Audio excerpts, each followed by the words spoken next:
الكوبي رايتنج والكونتنت ماركتنج في فروقات كبيره ما بين الاثنين وليهم استخدامات واهداف مختلفه. وسواء كنت صاحب عمل او هتوظف حد في المجال في العموم او كنت فريلانسر او في الكارير الكتابه، فمحتاج تعرف الفرق ما بين الاثنين والاهداف والاستخدامات المختلفه ليه. فهنتكلم في الاول من وجهه نظر الاهداف. فالهدف الرئيسي للكوبي رايتنج وبيكون هدف واضح جدا هو هدف البيع. لما بتشوف اي اعلان على الفيسبوك او على اي منصه اعلانيه، التكست اللي فوق هو ده الاد كوبي او الكوبي رايتنج. وده بيكون الهدف منه ان هو بيقدم لك محتوى بغرض انك تشتري منه خدمة او سلعة، وده اللي بيكون متوقع منك لما بتشوف المحتوى ده. فالهدف هنا واضح وهو البيع. ودايما بيكون في سي تي اي او كول تو اكشن. مع اي كوبي رايتنج لازم بيكون في سي تي اي. السي تي اي اللي هو ايه؟ اللي هو دلوقتي انا قريت محتوى وفهمت انت كاتبه، فانت متوقع مني اخد اكشن معين. الاكشن اللي انا هقوم بيه ده ممكن يكون ان انا هدوس على لينك او هدوس على زرار او هتصل بالتليفون هاخد الرقم مثلا وهتصل بيك. المهم ان يكون في كول تو اكشن، يعني ان هو بيحاول يخليك انك انت تاخد اكشن او فعل معين بعد ما بتشوف المحتوى. فده اللي بيمتاز بيه بشكل واضح، او ده اللي بيميز اكتر الكوبي رايتنج هو وجود السي تي اي، لان هو اصلا الغرض منه البيع بشكل واضح سواء منتج او خدمه. على النقيض بقى الكونتنت رايتنج مختلف. هتلاقي ان هو بيقدم معلومه في العموم ومش مطلوب منك انك انت تشتري منه خدمه او سلعه. هو في الاساس بيستخدم لاغراض شبه البراندنج، شبه مثلا الاونلاين بريزنس، شبه ان هو بيحاول يتفاعل مع الجمهور، الانجيجمنت. بيستخدم كتير في الانباوند ماركتنج، طبعا في الكونتنت ماركتنج في العموم، ولكن بيكون مش بشكل واضح عايزك تشتري. واحيانا ما بيكون الهدف اصلا انك انت تشتري منه سلعه او خدمه، ولكن بيكون ان هو بيقدم معلومه بغرض انك انت تاخد اكشن مختلف. بقى المره دي ان هو ممكن يكون متوقع منك انك هتعمل لايك، شير، هتكتب كومنت، هتتفاعل معاه بشكل او باخر، هتشترك مثلا في البريد الخاص بيه او بالنيوزليتر الخاصه بيه، بحيث ان هو يظهر لك بعد كده ايميلات منه لو هو بيقدم محتوى بعد كده متواصل، او انك انت هتعمل سبسكرايب لو هي تشانل.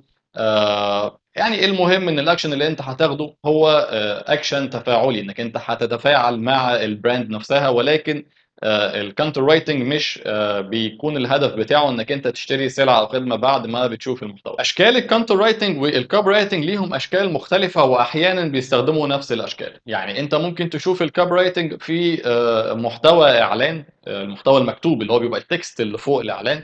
ممكن يكون فيديو قصير موجود على اليوتيوب، مثلا فيديو حجمه او طوله يعني مثلا 5 ثواني او 10 ثواني او 15 ثانيه. ده بيبقى كوبي رايتنج. ممكن يكون في ايميل، ساعات بيوصل لك ايميل، ساعات بيكون مسج على الواتساب، دي بيكون كوبي رايتنج. ليه اشكال كتير جدا وليه اشكال مختلفه. بالنسبه للكونتنت رايتنج هو كمان بيستخدم تقريبا معظم الاشكال دي. ممكن يكون فيديو، ممكن يكون محتوى موجود على اليوتيوب، ممكن يكون محتوى موجود على السوشيال ميديا، ولكن زي ما قلت الهدف بيكون مختلف.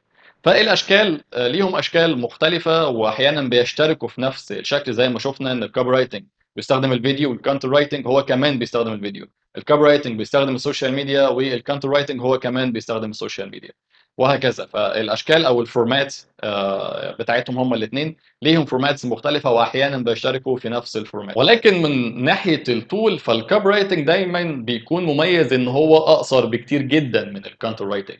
يعني لو شفنا مثلا فرق ما بين الاثنين، هتلاقي مثلا الاعلان اللي على الفيسبوك ممكن يكون 3 4 سطور. انما لو جيت قريت مقال مثلا موجود على مدونة ممكن تلاقيه 2000 كلمة، وساعات اكتر من 2000 كلمة. فالفرق واضح جدا. لو جيت مثلا شفت فيديو اعلاني على اليوتيوب، فممكن تلاقي الفيديو مثلا 5 ثواني، 10 ثواني، يمكن اقل كمان من 5 ثواني احيانا. انما لو شفت كونتنت رايتنج، لو فيديو بغرض تقديم معلومة وبغرض التفاعل، فممكن تلاقي الفيديو ممكن يوصل معاك لساعتين وممكن اكتر من ساعتين، وده عادي جدا. فدايما الطول بيكون بيميز ما بين الاثنين. الكونتنت رايتنج الطول بتاعه في الاغلب بيكون اطول، والكوبي رايتنج في الاغلب بيكون اقصر شويه. في الديجيتال ماركتنج وفي طرق التسويق الحاليه بنستخدم الاثنين بميكس، يعني احنا بنميكس ما بين الاثنين، او الاثنين بيكونوا موجودين في نفس المكان في نفس المحتوى. مثلا ممكن تلاقي مقال بيتكلم عن مثلا كيفيه انشاء حساب اعلاني على الفيسبوك. ده مقال موجود بقى بالخطوات بالصور، مقال عادي خالص بقدم لك معلومه، ومتوقع منك انك هتعمل لايك او شير، او انك انت هتكتب كومنت، او انك انت هتشير المقال ده مع حد، وهكذا. ده اللي متوقعه منك. في نص المقال او في اخره ممكن هتلاقي مكتوب حاجه زي انك انت مثلا لو عايز ان احنا ندير لك الحساب الاعلاني بتاعك، ممكن تطلب الخدمه من هنا، ده في نص المقال. فده كده كوبي رايتنج موجود جوه كانتر رايتنج، وده عادي جدا. وممكن تلاقي فيديو مثلا على يوتيوب شرح نفس الحاجه، ان انا مثلا بشرح ازاي تعمل حساب اعلان على الفيسبوك، وفي نص الفيديو او في اخر الفيديو لو حابب مساعده او ان احنا ندير لك حسابك الاعلاني او حساباتك الاعلانيه او ندير لك اعلاناتك، فممكن تطلب الخدمه عن طريق التواصل معانا او ايا كان يعني السي تي اي بشكل عامل ازاي. فده فيديو اصلا كانتر رايتنج، فيديو معمول بغرض تقديم معلومه او بغرض البراندنج، وفي نفس الوقت في جزء منه اد كوبي او كوبي رايتنج، وبيكون الغرض منه انك تشتري خدمه او سلعه. يعني كده انا بقدم الحاجتين في حته واحده، وده مشهور جدا دلوقتي ومن سنين، يعني مش دلوقتي بس، في الديجيتال ماركتنج ان بيستخدم الاثنين مع بعض ميكس. بالنسبه للتوظيف، فالكوبي رايتنج او اللي هو بيتقال عليه برضو اد كوبي، وبالعربي بيتقال عليه المحتوى البيعي او التسويقي، او الكانتر رايتنج، الاثنين وظيفتهم او وظائفهم موجوده. فسواء انت كوبي رايتنج او انت كانتر رايتنج، ففي كلتا الحالتين الوظائف موجوده، سواء فول تايم بارت تايم او فريلانس، الاثنين موجودين، وظائفهم متوفره. ولكن طبيعه الوظائف هتكون مختلفه. يعني لو انت في الكوبي رايتنج، فغالبا هتكون بتكتب اعلانات، يعني باختصار كده بتكتب اعلانات. لو انت هتشتغل كوبي رايتنج، او بتستخدم محتوى الغرض منه البيع، وهو محتوى اعلاني في الاخر. انما لو انت هتكتب كانتر رايتنج او تشتغل كانتر رايتنج، فغالبا المحتوى اللي انت هتقدمه او المهام اللي هتكون في الوظيفه دي انك انت هتكتب محتوى هيكون الطول بتاعه اكتر، وكمان هيكون بغرض التفاعل. فانت هتلاقي يعني الشخصيه دي مختلفه شويه عن الشخصيه دي، وهتلاقي دايما المهام هنا مختلفه عن المهام هنا. انما لو في توفر الوظائف، فالاثنين متوفرين جدا والاثنين مطلوبين جدا. الكانتر رايتنج احيانا بيكون ليه علاقه بالاس اي او، فممكن تلاقي معظم الوظائف بتاعته يعني بتميل شويه للاس اي او، او المهام بتاعته شبيهه بمهام الاس اي او، او هو اس اي او صرف اصلا. ساعات ده بيكون موجود برضه. فالكانتر رايتنج بيميل اكتر للاس اي او، بس تاخد بالك ان هو مش مخصص فقط للاس اي او، لان احيانا ممكن تكتب بوست زي ما قلت على على السوشيال ميديا في العموم، وبيكون كانتر رايتنج.